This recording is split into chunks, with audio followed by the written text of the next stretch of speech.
This is incredible. This is almost 20 years after the fact. Do you remember the third official? Okay, so I want you to look up the sixth game. I believe the sixth game of that series, Tim Donaghy was the official. Uh-oh. And if I'm not mistaken... he is wow, this is unbelievable. How do you remember every rep in every game? I don't know. It was Jim Clark, Dan Crawford, and Tim Donaghy, yeah. Yes.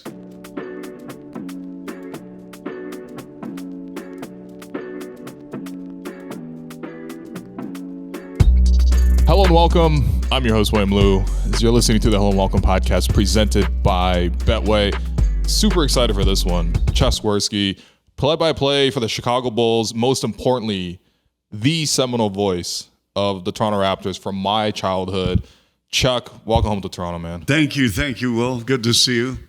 Likewise. Honestly, this is a little surreal because for me, and you must hear this all the time now, but for a certain generation of Raptor fans, like, when it comes to those early memories, and unfortunately I missed out on the Vince years. Yes. But I was there very, very strongly for the Chris Bosh era, and very exciting that year they won the Atlantic Division. And when I think back to those memories, like your voice is narrating all those plays, like Mo Pete hitting the three, yes, and Chris Bosh hitting the game winners, and going to the playoffs those 2 years. And so for me, just personally, before we even start, I'm just so excited to see you in the flesh. Thank you. This is awesome. You know, it was a fun time because the Raptors turned the corner once Vince arrived. And, it was a shortened year, his rookie season. Yeah. 50 games. And the ball club finished 23-27, kind of struggled in the last week or two of the season. But it really set the framework for the playoff series with the Knicks, even though they got swept. McGrady and Carter had terrific series. And of course, McGrady then left for Orlando as a free agent. But during that period of time, the franchise grew. And as a broadcaster, to see young players develop in front of your eyes was very special. Yeah, I think even before we get into the conversation here, I just want to say that your enthusiasm and your passion for the game, I think really helped grow it at that time. Because it wasn't necessarily just the fact that Vince was throwing down those crazy dunks, which is, 90% of the way, you know what I mean? But the extra 10%, what made it like the cherry on top was the enthusiasm and the calls that you gave and to the voice of those, that time. Because again, like, I just remember the Raptors, especially the time that I came in, was, I first started watching the year Vince got traded. It was not a good time in the franchise, as you remember. Yes. Some dark years there. Yes. But I still remember you bringing that enthusiasm to the game that, like, hooked me as a young fan of, like, you know what? They might not be winning. They might not have the name kind of players that they used to, but I'm still excited when I watch the product. So I want to say a huge thank you. Well, thank you. I mean, I remember there was a ball game against the Clippers. Yes. And I said, Air Canada Carter soaring in the City of Angels. Or there was one against Cleveland where I think I said something to the effect of, there is purple haze here in Cleveland. Nice. Because I love Jimi Hendrix. So I had to work that in. Yeah. And, of course, the Raptors were dressed in purple back in the day with the dinosaur, jerseys, the whole bit. But it was a lot of fun. Yeah, it really was. So I actually wanted to start with something more recent. Your last trip here in December, between the first and the second quarters, the Raptors, as part of the 30th anniversary, put you on the Jumbotron, prepared a top 5 Chuck Swirsky calls, and then at the end of that, a huge ovation from the whole crowd. What was that feeling like for you? I know you've been tributed before, but just getting into that sort of celebration, I think I shared the video. You had shared it on social as well. What was that feeling going through your mind as a professional, but also as somebody who's so proudly a part of the Raptors franchise when you got that honor? Wow. That's a great question. Well, I'm still getting emotional as I speak to you, Will, about that because the 10 years went so quickly. And my love for the country, my love for the city, my love for the fan base here in Toronto, and to see how far the franchise has come, winning an NBA championship, 6 years ago, I believe. And so that was a time when I really embraced not only my broadcasting abilities, but also just the fact that the chemistry between the country, the city, and myself, it was a perfect storm, so to speak. And it was a wonderful period in my life. And so when they showed the video montage, actually I was so numb, and it was an out-of-body experience because of the professionalism and kindness of the Raptors organization to even consider me, because I'm just a broadcaster. At the end of the day, I'm a broadcaster. I'm not a player. I'm not a coach. I have no impact on the game itself. But I wanted to do each and every game was bring the energy and passion in a sincere manner, not a convoluted type of polarizing or antiseptic way. I wanted to make sure that for Raptor fans watching our broadcast, they knew that their broadcaster was going to eat, think, drink, sleep Raptors ball, and I was in their corner. Now, having said that, when the Raptors played poorly, and there were a few years during my tenure here, I never buried a player personally, and we'll get into that in a moment. But I also wanted to make sure that the Raptor fans knew I was credible. And I think that's very important that you respect the integrity of the game. Yeah, that's so great to hear, because I think for us, as fans, like, we're also really excited that you got put on the Jumbotron, because we all want to show that moment of love back to you. I think there's you probably don't read Twitter replies. This is something that's maybe you do. Honestly, maybe you do. Yeah. But I just wanted to share with you, because I posted that video, and some of the responses I got on that video of your tribute. There's one here from Peter that says, "There's so many calls between 2014 and 2020 that I wish that I got to hear Chuck make, because that's the golden era for the Raptors franchise, right? So many times that they won." Another one from one of our friends, Dana. She mentioned, "Oh my God, this brings back so many childhood memories, and it's really, really crazy." Of course, there's onions, baby, onions. It's just, it's, someone said you're an absolute stud. He made watching basketball a lot of fun for a kid just getting into watching the Raptors, and that's why I think it was just so nice for them to do that. Yes, it was. It was nice. It was awesome, and I've said this many times. And while I'm in Chicago now and certainly love the Bulls and whatnot, the Raptors organization took a chance on me. I came in from the University of Michigan, and when I went through the interview process with the Fan 590 at first, because we were on the radio the first couple of years before I slid over to TV, but they took a chance on somebody who had never called an NBA game. And they matched me with Jack Armstrong, who had never been in the broadcast booth. Yeah. So this was either going to sink and swim, or go to the mountain, or go to the valley. Yeah. And as it turned out, it was a tremendous experience, one that will always stay near and dear to my heart. But for those who are watching, listening to you right now, Will, I hope they understand how vital it was for me to be a part of this city and this country. I became a Canadian citizen, and how much I loved the Raptors, and I love this city, and I will always love the city. I will always love the Raptors. It's interesting because Kyle Lowry and DeMar DeRozan, I'm sure they want to sign that one-day contract when they retire. They just said that, yes. And as a broadcaster, I'm just a broadcaster. But when it's all said and done, maybe one day, I can sign a 24-second shot clock retirement. I think we would all love that, because you are a huge part of this history, and I think this is it's the best thing to come out of this Raptors 30th anniversary is the learning and the celebration. I think for different generations to understand, what was going on even before they tapped in as Raptor fans. Because for me, I was always very curious, like, how did you get started with the Raptors? Because we were here in this very same studio at Hardo with Jack Armstrong, and he was telling us a story where, you guys got started at the Fan. I think you guys were in the back of a car. The back of Nelson Millman's car. Right, and he was like this programming director, and he was driving you guys to get announced back in the day when they were holding press conferences just for who's going to call the games on radio. Unspeakable now, quite frankly. Yes. But, you guys were just driving through Toronto, and you and Jack just could not shut up. You guys just kept talking ball. That's a true story. So walk us through like that whole process of your introduction to Toronto and what those early years were like. Well, I did 2 interviews, and then they called and said, here's the situation. And, if you want this job, it's yours. And I was ecstatic. I had done 18 years of college basketball, University of Michigan and DePaul University, a school in Chicago. So here I am, and I'm going through the interview process, and Nelson Millman, who was running the Fan 590 at the time, says, I'm close to hiring a guy, Jack Armstrong, who's the former coach at Niagara. Now, when I was doing DePaul, Niagara and DePaul had a series, and Jack was the head coach at Niagara. So I had seen him coach. Okay, so I was familiar with Jack Armstrong.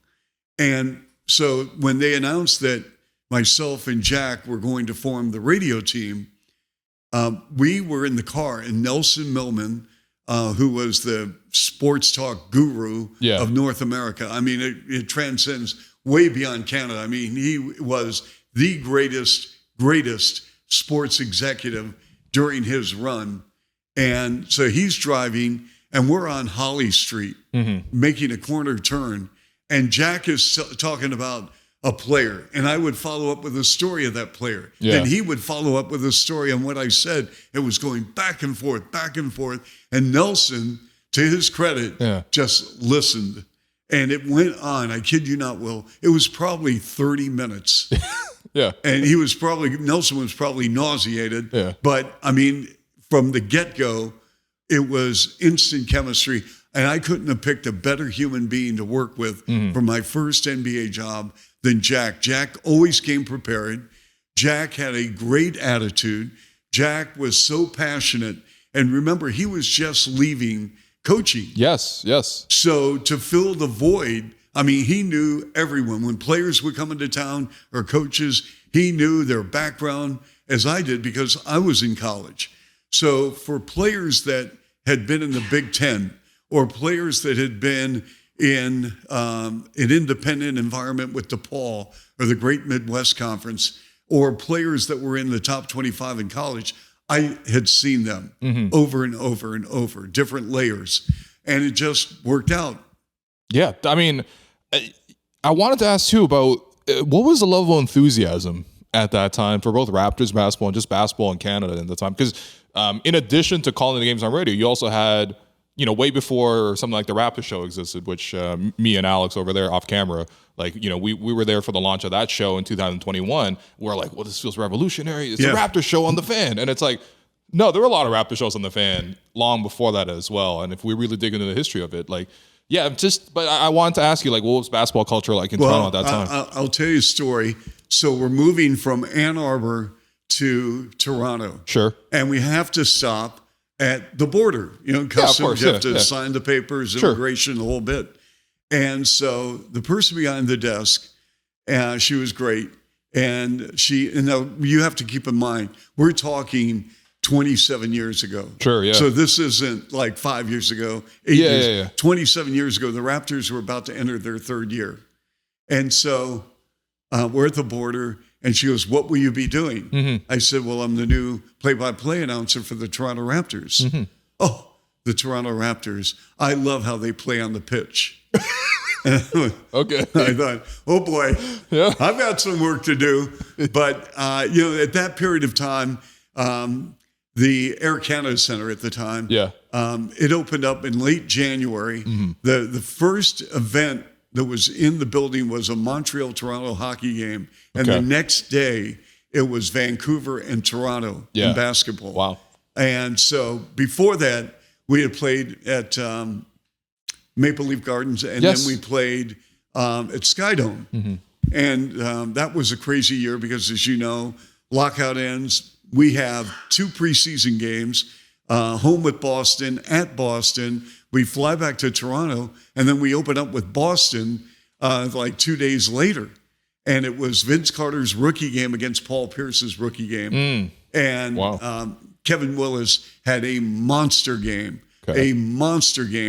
like 26 points, 18 rebounds. Wow. And I'll never forget flying after the game. We had a back-to-back, and we're flying from Boston to Washington, very short flight.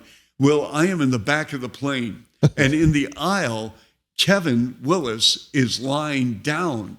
because he had back spasms. He's just lying down on the floor of the plane. He's lying down on the floor of the plane. Okay. And so he stands up, and like, this is my first NBA game. Yeah. I've got so many emotions running through me. Oh, for sure. I'm physically and emotionally exhausted, but I was so full of enthusiasm. And I'm saying, this is great. What a great. And Kevin Willis puts his hand, a large hand, on my shoulder. He goes, Chuck, we got 49 games left in about 100 days. So I said, okay. Yeah. Because in college, we played 30 games, 25 games. Yeah. And you win a game when Michigan would go into East Lansing, beat Michigan State, or go into Bloomington to beat Indiana. Mm-hmm. You get pumped up. Yeah, of course. But again, you know what? The thing that I've never lost in my 27 years is enthusiasm and passion for the sport. And it's really kept me young. Physically and emotionally, to be around players. But during the Raptor years, it was such a shot of energy to be around Carter and McGrady and to see this team. Yes. Doug Christie as a solid veteran. Dee Brown as a solid veteran.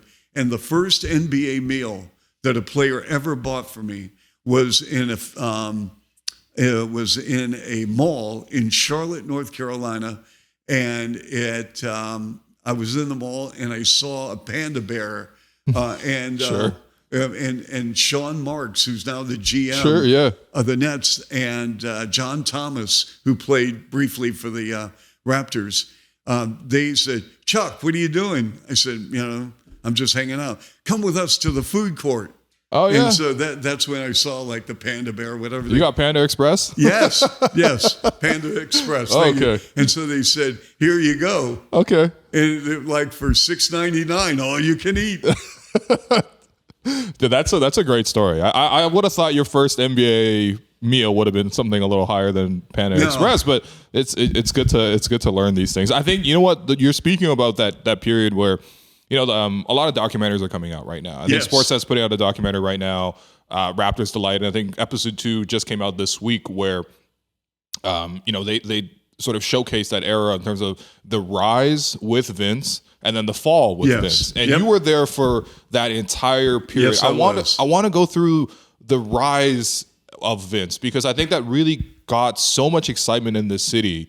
And I think depending on sort of who you talk to, sort of allowed the Raptors to even have this permanence, without sort of like going down the path that Vancouver ultimately went down. Yeah. But what was it like being around that group? Because it felt like, to me, even beyond Vince, it felt like a great room of characters. You had guys like Oak, you had guys like Del Curry.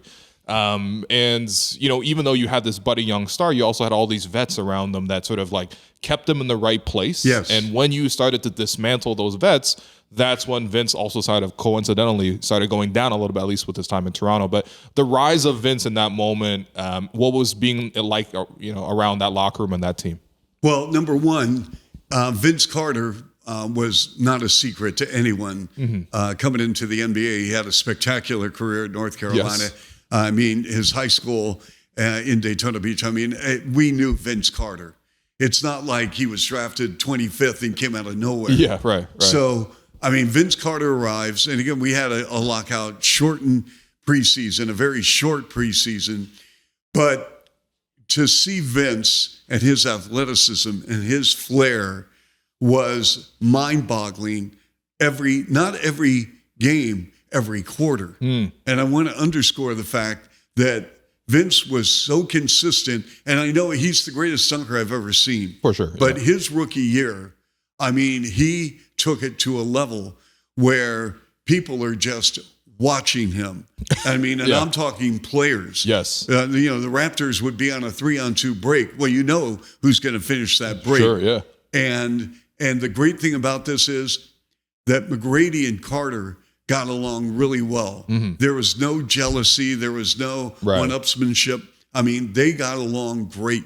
And I think Tracy wanted to go home. Tracy wanted to be his own guy. But, there were so many early season plays where it was a statement by Vince. And because of that, I think now, instead of people coming to Toronto, and the building had something to do with it. It's brand new. People want to check it out. Right.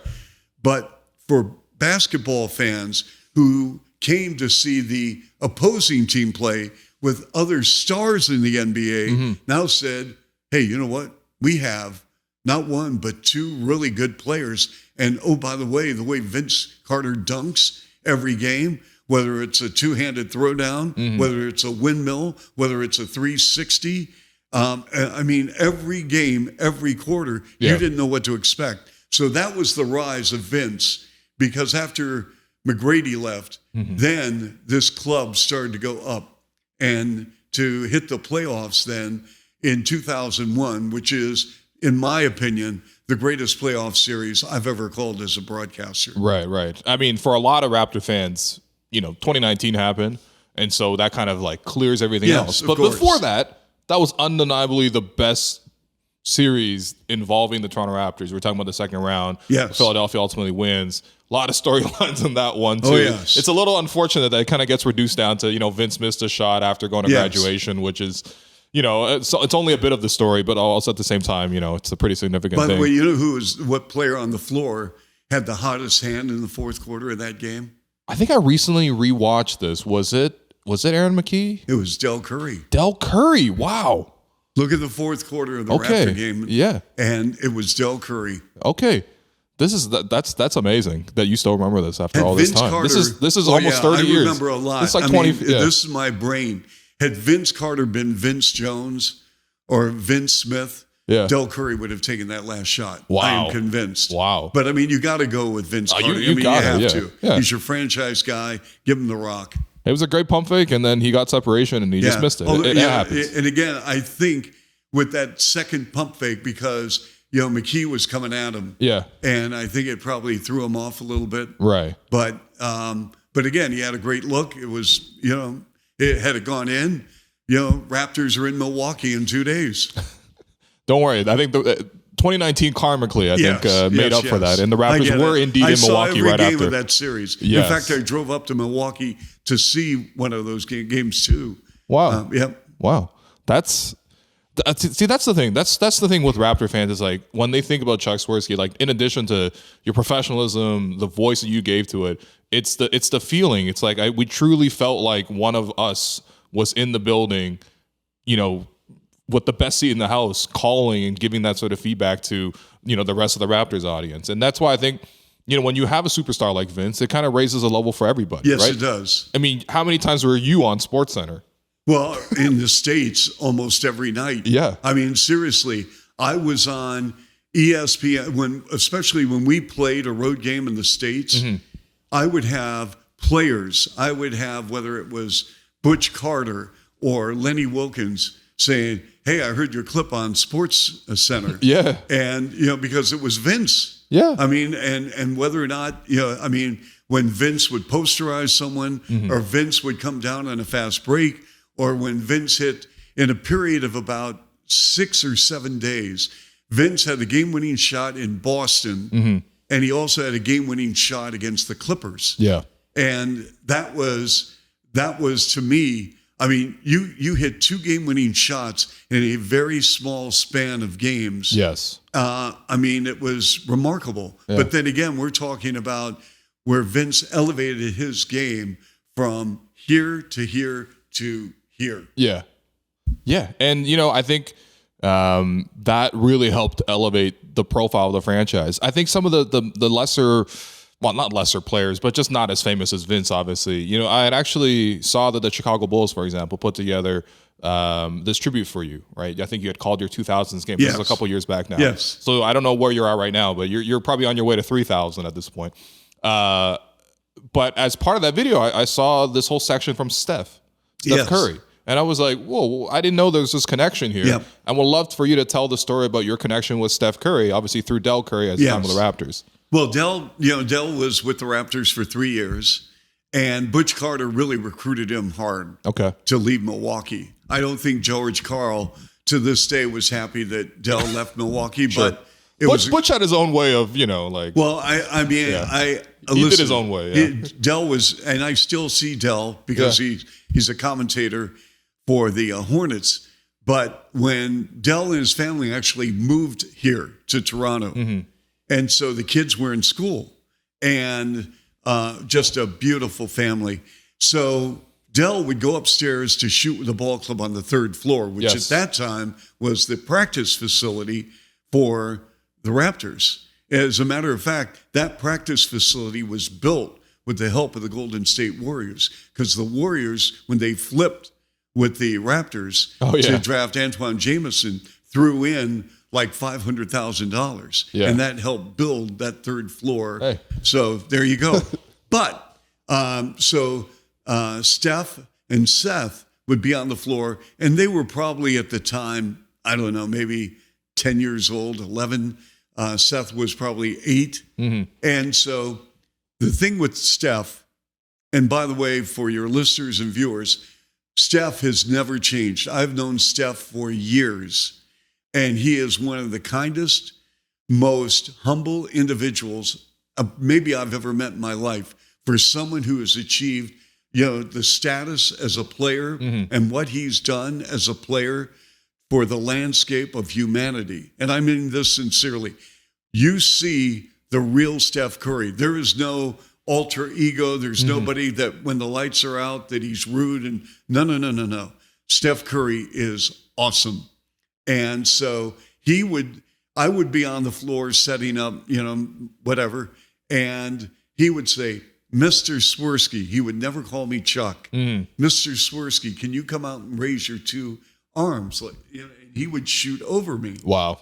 And, but always I would come down on the floor, talk to him, say, he was a kid. Yeah. Of course. And Seth was a kid, and they're so polite, and their sister's polite, and so, I can't say enough great things about Steph. And, if someone told me he would be in this position, actually, I'm going to tell you this. He was hitting threes like you would not believe as a kid. Yeah. And so all this doesn't surprise me that he has reached the level where he's first ballot, obviously, Hall of Fame. And he's revolutionized the game because he's changed the game. Chuck, please tell me you blocked this story at least once. No. It's a little kid. I can't do that. You can't block Steph at 10. I didn't even block my own kids. You're too nice. Yeah. I love it, though. That's an incredible thing to hear. And, of course, the Vince period, I mean, you're there for all of it. Air Canada, Carter, that's all you. It peaks. Everyone knows about it at this point. The dunk contest, 2001, everything like that. And then it starts to go a little bit down. And I think that, for that period, I would have just loved to know what it was like, in the situation as it sort of started getting sour. He started getting injured, and then the media attention started getting really intense around Vince. Again, This is when I started tapping as a fan. I just remember walking by, walking my way to school, and I would see the newspaper boxes, and Vince's face was on the cover of the newspaper, almost every day. Daily. And it was always something a little bit negative towards the end. It was he's quitting here, or he's faking an injury here, or did he give up a play here and there? What was going through that period to see how high it was, and then to sort of see it drop to that level where by the end it was just so bad of a situation? Well, let's break this down. Number one, the injuries were real. Yes. And, he had to be very, very careful at that period of time. Someone said he had a jumper's knee. And so I'm not a doctor, I'm not a physician, but you have to be very careful anytime you're dealing with the knee, especially the way Vince played above the rim. He didn't play below the rim. He played way above the rim. So number one, you have to, and when, there's a difference between being hurt and being injured. And Vince was injured. Yes. Okay. So, and by the way, in that year of 2000, I want to say 2000, the 2001-2002 season, when Vince missed the last, 15 games, whatever, and Antonio Davis carried our ball club throughout we came out of nowhere. We won 10 or 11 in a row, whatever it was. And it was an unbelievable finish. And we played Detroit tough in a 5-game series. Really, really tough. And Chris Childs, of course, lost sight of what the score was, and we don't need to get into that. But so Vince's injuries, that's a fact. The play where allegedly he told a Seattle Supersonic on an inbounds play. I don't know. That story, I have no idea. It's hard to believe that would happen. And it's something I've never asked Vince, and it's water under the bridge now. But but I do think there was a disconnect with management and with Vince and Vince's core party that counseled him and told him what was going on. So I mean, all of a sudden, it's very, very. It became very sensitive. It also became a point of contention where you had one camp saying, this is where we stand with Vince. Another party saying, okay, like if you can move him, and he wants out, and so Rob Babcock takes over, and from day one was probably in a no-win situation. Right, sure. I mean, it is really sad to see sort of how it got, because I think everyone wanted to be a little bit longer in that sort of grace period when everything was amazing. Yes. But also at the same time, it did feel like things are really crumbling apart. I mean, Vince, again, a lot of this is for me is just learning after the fact because I wasn't through this, but wanted a lot of the things that you see a lot of modern stars get nowadays. Somebody in the front, he wanted Dr. J in the front office. Right. But they did not get Dr. J into the front office. Who knows whether that would have been the right choice or not, but also at the same time, Vince wants something, he didn't get that. I don't think it was Vince's choice against Sam Mitchell either. Nowadays, like when stars, they get consulted on some of these things. It just depends on sort of the attitude in which you want to run your franchise. At the time, there's also, he's gone through a lot of different coaches. He's gone through different management styles as well. And eventually towards the end, it falls off. I wanted to ask you about one of the most memorable games for me as a fan was Vince's return game. Yes. When as a member of the New Jersey Nets. And of course, nowadays when you see trades, like Kawhi Leonard gets traded, they're like, we're going to send him all the way to the East. So we only got to see him once or twice a year. Trading them in division to the New Jersey Nets meant that the Raptors had to play them a lot and see Vince a lot as the opponent.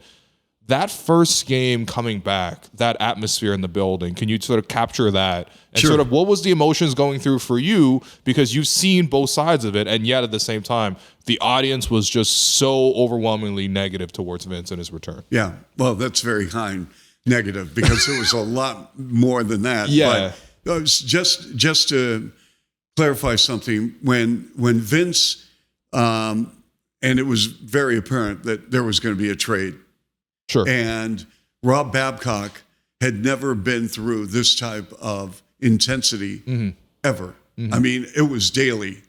Fortunately, he had people around him like Wayne Embry, Jack McCloskey, but the market for Vince at the time, you had the Knicks were at a lot of Raptor games, just seeing how he played.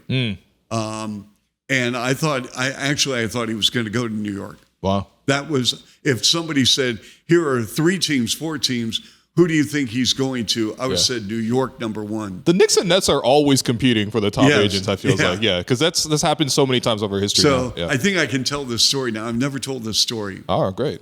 So I'm at dinner, and it's not like I was super tight with Rob Babcock. I actually...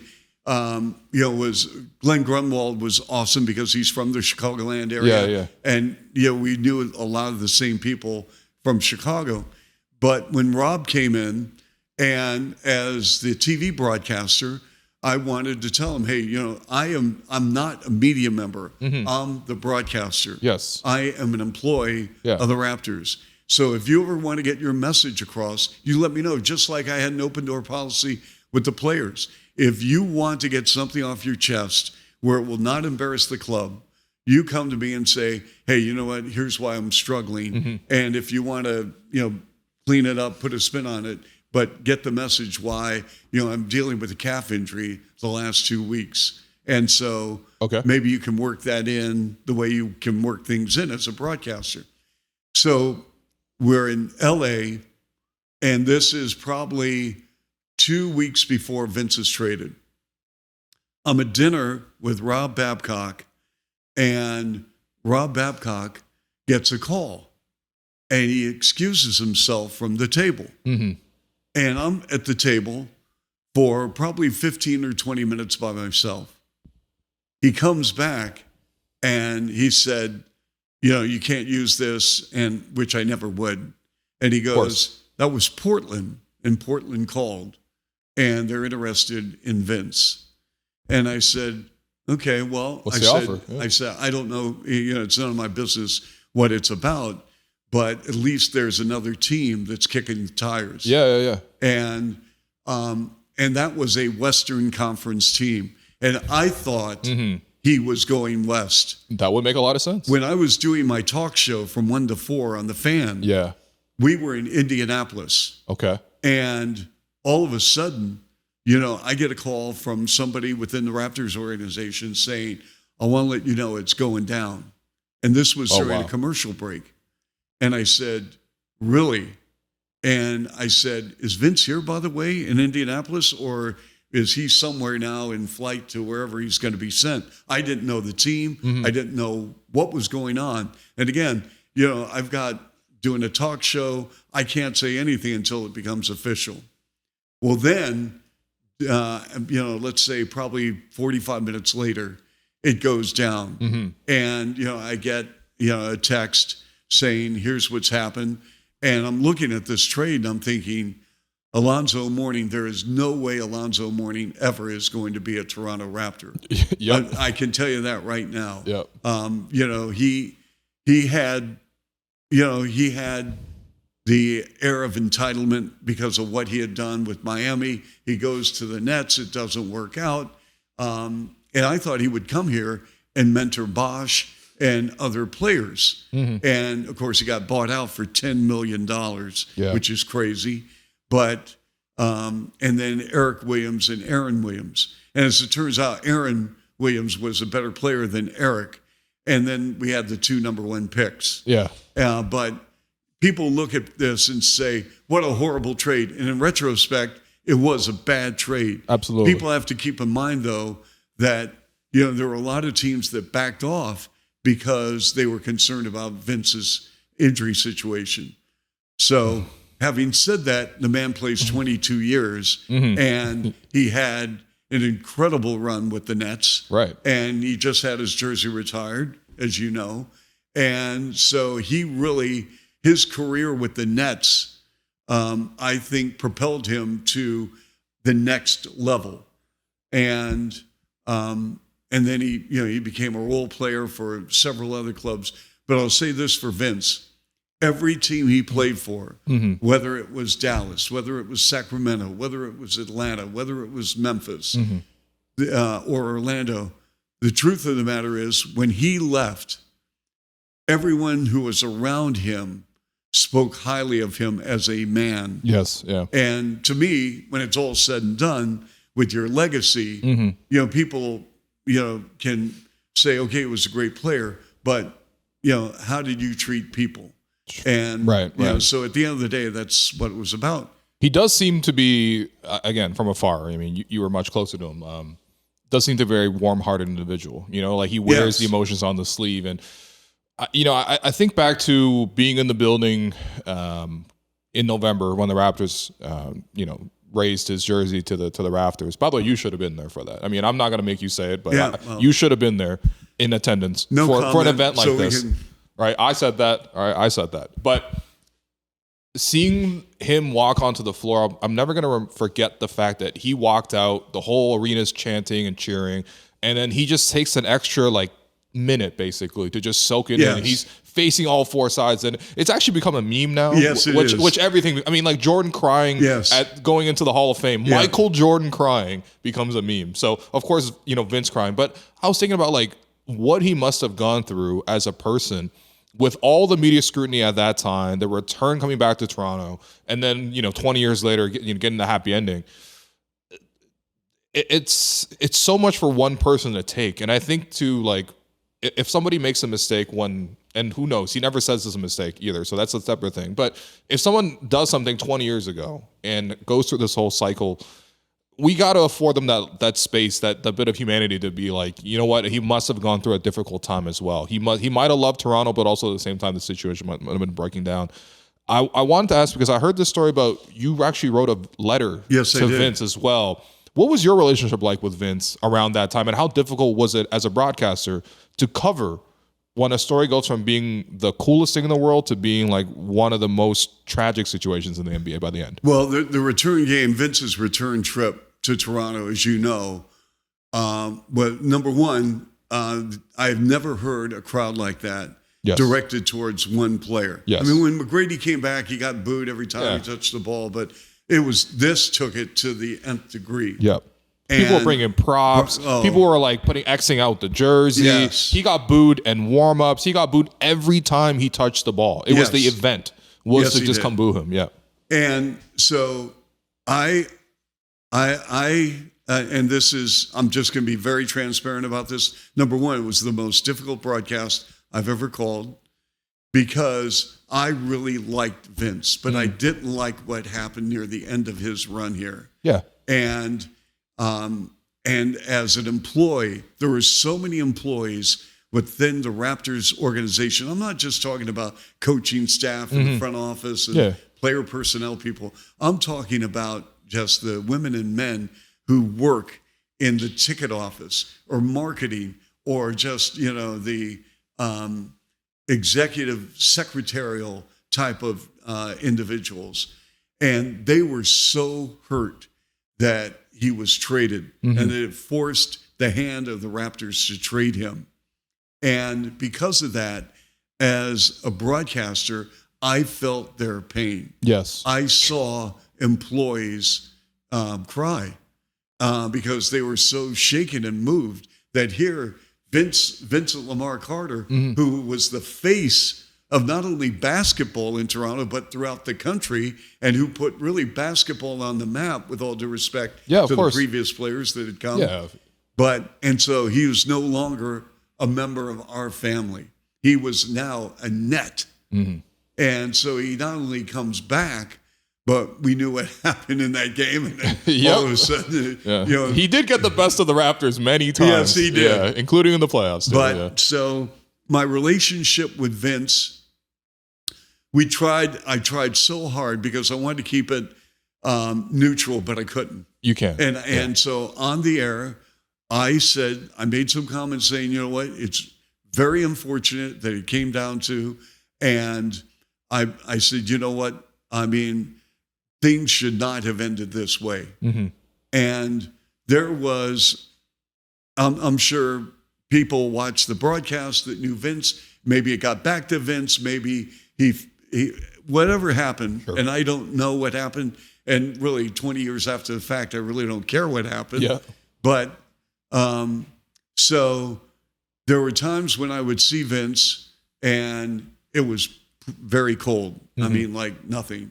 And so I decided I would write a letter, handwritten letter. And I wrote him a letter saying, listen, if I've done anything to hurt you or your family, it was not intentional, and I apologize.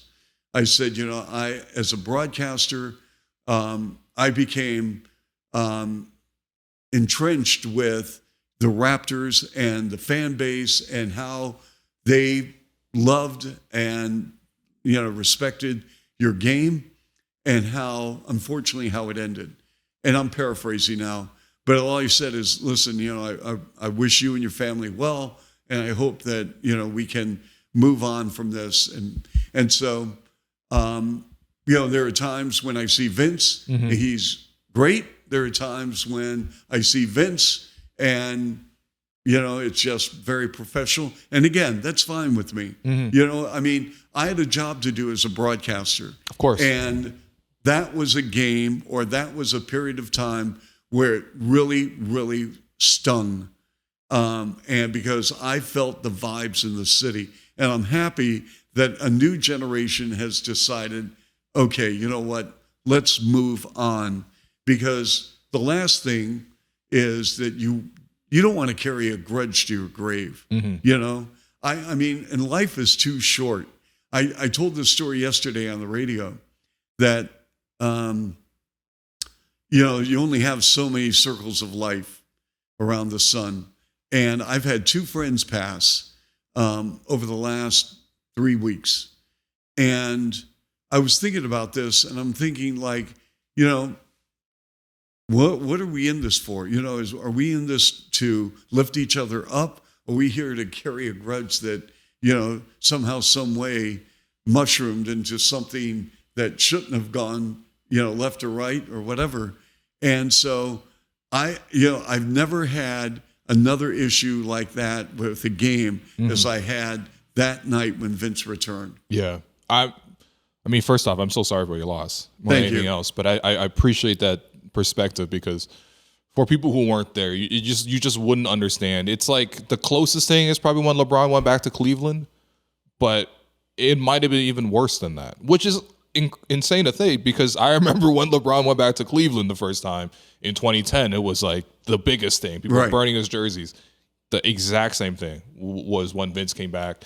And it was even worse because at least LeBron was able to beat Cleveland in those years and whatever. I mean, Vince was always sort of like getting the better of the Raptors, sometimes unfairly. I still remember the little slap fight with Mo Pete. But that was all playful. That was all playful. I know. That was the referees. If they had the instant replay now, they would have corrected it. Correct. But I'm so happy that we were able to sort of go through that period. I think what was, at least at that time for me, it felt like a little a rebirth of the Raptors was that 06-07 season when Colangelo comes in and he has a new idea for the Raptors. Yes. A lot of shooting, a lot of movement, playing a faster pace. He had obviously been an incredible executive in Phoenix. And so it was a great coup for the Raptors to even get him in Toronto in the first place. And that year, it all worked out. Chris, I think, hit his prime in that exact season with Chris Bosh. A lot of memorable Raptors in that time. Bargnani, actually, before he had the appendectomy, he had an incredible January. He did. Without that month, the Raptors don't go to the playoffs. Right. Is that why you gave Bargnani the Rookie of the Year vote? Because I remember that part as well. Yeah, no, Brandon Roy obviously had a great season. All right, let's get everything on the table. Let's do it, baby. Okay. So I was the only one who voted for Andrea Bargnani. Yes. And I got threats when I went to Portland. That's amazing. Yeah. Wow. And I mean, nothing ever happened in Portland, but I mean, when fans found out that, it's him. Yeah. And I probably had something because of that. And other broadcasters and writers, I really feel that I'm glad that I'm no longer voting. Yeah. Because it puts an individual with a team in a very awkward situation. Mm-hmm. And I like Bargnani. I mean, he had a decent rookie year. Brandon Roy clearly had a better rookie year. For sure, But I'm the broadcaster for the Raptors. I liked Andrea, and I said, you know what? I'm going for it because during that window of time, he helped the Raptors get in the playoffs. Yeah, that's true. So I voted for him. I took the heat. I own it. And there you go. That's the truth. Yeah. No, but I'm appreciating that because that season is not remembered by NBA fans at large. No one says, oh, man, the 07 Raptors. Right. That was a great time. It's almost like a season where it's on the back burner. Yeah, you're like, they won the Atlantic that year? How come? And it's like, what was that year? And Sam was coach of the year. Coach of the year. That's right, too. And that was a 6-game series. Yeah. And the first 2 games were in Toronto. Yeah. The first game was like a noon tip-off. It always is. Yeah. And I think the theme of the Raptors marketing department was See Red. And everyone wanted to wear red. Well, we come out in white uniforms, and the Nets come out in red uniforms. And Richard Jefferson, in his post-game press conference says, hey, I want to thank all the Nets fans for coming out and wearing red today. And it kind of backfired on the Raptors. That's a true story. Yeah, it is. But, the thing is that in that game, Bosh picked up his second foul in the first quarter. Yeah. And guys, you can look this up while you're on it. Look up the game 1 box score, and I think, rest his soul, I think Greg Willard was one of the officials in game 1. Okay. And Greg Willard called a foul on Bosh on the baseline, and that was absolutely no foul. And it changed the complexion of the game. Once Bosh left, we were trailing double digits. So give me a thumbs up if you get that box score sheet from game 1 of the 2007 playoffs. That changed, and then we made a huge run late in the fourth quarter. Yeah. Calderon was magnificent, yes. but we lost that game. And then, of course, I mean, ultimately we lost the series. Calderon underthrew a pass to Bosch. Right. Yeah. Had that pass gone over the top, Bosch would have dunked it. We come here for game 7. There is absolutely, I've told Richard Jefferson this, there's absolutely no way the Nets come into this building and win game 7. Right. I said, you know what? You could have saved the money for the flight and for hotels and just stayed in New Jersey and not even come, just surrender. Yeah. And is that Greg Willard? Was he the official? It is indeed Greg Willard. It was the officiating crew for that night was Steve Javie, Scott Wall, and Greg Willard. This is incredible. This is almost 20 years after the fact. Do you remember the third official? Okay, so I want you to look up the 6th game.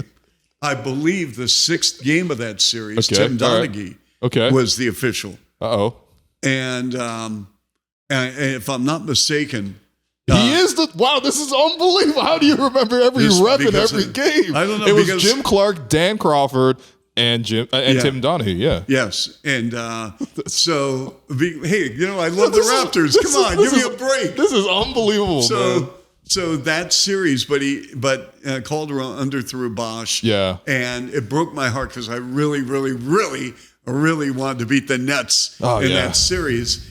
And so, I mean, it was unfortunate. And then we went to the next season, and we played Orlando, and that was the Bosch Dwight Howard series. Right. Jameer Nelson, and you know who had a really good series in that series was Keith Bogans. Keith Bogans. Yeah. Wow. Chicago Bulls.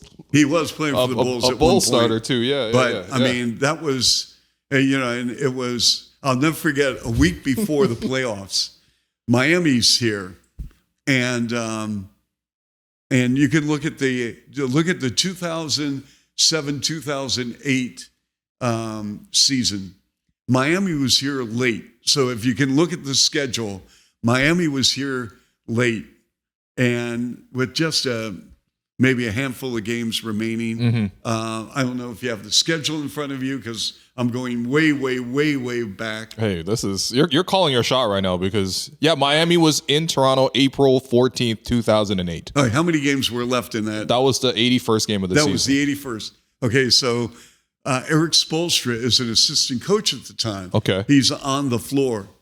And I said, hey, Eric, I said, I'm feeling pretty good about the Orlando series. He's Chuck, let me tell you something. And he looks at me on the floor. He goes, Chuck, let me tell you something. Don't think for a second Stan Van Gundy won't have his ball club ready. You give Stan Van Gundy time to prepare for a playoff series, look out. So I'm thinking, okay, and then all of a sudden we got to the playoff series. Oh boy, okay. And that was interesting series for a lot of different reasons, but and Orlando was a better team, but that's my Eric Spoelstra story. He was right. He was right. Yeah, he would know. I think after 2008, that's when your time with the Raptors came to an end. Left. But I mean, you know what? I didn't remember this at the time, but you had so many ties to Chicago. You were just going home. That's true. And listen, the Bulls are fantastic. Yeah. The Bulls are great. They're a great organization. The Reinsdorf family. Yeah. I mean, they are incredible human beings. People don't know you were the PA announcer for the Bulls. 3 years before Jordan. Wow, but still, I mean, we were pretty bad. I'm not gonna lie to you. I mean, we did a game. The Bulls did a game with the Nets. Yeah, and there was a blizzard in Chicago, and there were like 12 people in the stands. And we had a player by the name of David Greenwood out of UCLA. He was the second player taken in the draft behind Magic Johnson. Wow. So there are 12 people in the stands, and I'll never forget, I'm the PA announcer. David Greenwood walks over to the scorer's table, looks at me and says, Chuck, you better do yourself a favor. I said, David, what is that? He goes, you can introduce the people, then you can introduce us. Those are dark I times. said, okay.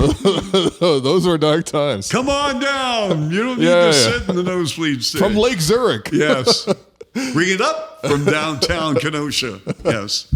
There you go. But I think for me, like, you had felt such a big part of the Raptors franchise. And, we've been really blessed, like Matt Devlin coming in after you. He's done an incredible job of calling the team as well. And so as a fan base, we've just been truly blessed with the sort of commentators that we've had. But I mean, for me, once again, I just want to say thank you, because those 10 years with the Raptors, I think you gave a real color, a real voice to sort of what was going on. And even for myself, it's just a great pleasure to go down memory lane. And I hope it is for you as well. Yes, I can see great. that, this meant so much to you. And, you are again, you're on your way to 3,000. Yeah. Okay. Look forward to the tribute video. You never know who's going to pop up on that. Steph Curry popped up. We didn't even get to the fact that, you and Kobe used to always have 5 minutes before every game. Because you called games back in the day with Rob Pelinka. I did. What a world. It is a small world. But Chuck, thank you so much for your time. You're truly an icon of the Toronto Raptors. Well, you're very kind. Thank you. We will just have to see each other at the games. But for now, for Chuck, I want to say a huge thank you to everyone for watching. And this has been the Hello and Welcome podcast presented by Betway.